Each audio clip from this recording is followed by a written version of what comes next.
കർക്കിടക മാസം എന്ന് കേട്ട് കഴിഞ്ഞാൽ കർക്കിടക കഞ്ഞിയാണ്. നമുക്ക് ഡോക്ടറോട് ചോദിക്കാം ഇത് എങ്ങനെ ചെയ്യുന്നത്. ഡോക്ടർ ഇത് എത്ര കൂട്ട ഏകദേശം വരുന്നതാ? ഒരാഴ്ചത്തേക്കുള്ളതാ. അതിനകത്ത് ഇപ്പൊ നോക്കിക്കഴിഞ്ഞാല് ഒരു നേരത്തേക്ക് വെക്കേണ്ട അരിയുണ്ട്, മരുന്ന് പൊടിമരുന്ന് എന്ന് പറഞ്ഞാൽ ഇതുണ്ടോ ഇത്രയും ഐറ്റങ്ങളാണ്. ഇത്ര ഐറ്റം ഇത് കൂടാതെ ഇതിനെല്ലാം പൊടിച്ച് റെഡിയാക്കിയിട്ടാണ് ഈ പാക്ക് ചെയ്യുന്നത്.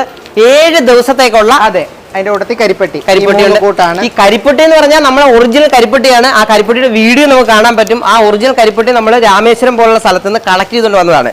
ഇങ്ങോട്ട് നോക്കിയേ, ഇത് കണ്ടോ, ഇത് 7 ദിവസത്തേക്ക് ഓരോന്ന് കറക്റ്റായിട്ട് പാക്ക് ചെയ്തിട്ട് പൊട്ടിച്ച് നിങ്ങൾ ഇട്ടിട്ട് കഞ്ഞി കുടിച്ചാൽ മതി. ഇതിനകത്ത് 7 ദിവസത്തേക്കുള്ള പൊടിമരുന്നുണ്ട്. ഉണ്ട് 7 ദിവസത്തേക്കുണ്ട്. എത്ര ദിവസം വരെ കഞ്ഞി കുടിക്കണം ഡോക്ടറെ? ഒരു മാസം 28 ദിവസം കുടിച്ചാൽ ഏറ്റവും നല്ലത്. 7 ദിവസമെങ്കിലും. ഒരാൾക്ക് 7 ദിവസത്തേക്ക് ഉള്ള കഞ്ഞിക്കൂട്ടാണ് ഈ കാണുന്നത്. ഡോക്ടർ ഇത്രയും ഐറ്റങ്ങൾ ചേർന്നാണ് ഇത് ചെയ്യുന്നത്. ഇതിന്റെ വില ഇപ്പൊ കൂടുതലായിരിക്കുമല്ലോ? ഇല്ല, 300 രൂപയുള്ളൂ ഒരാഴ്ചത്തേക്ക്. ഈ ഒരാഴ്ചത്തേക്കുള്ളത് 300 രൂപയുള്ളൂ.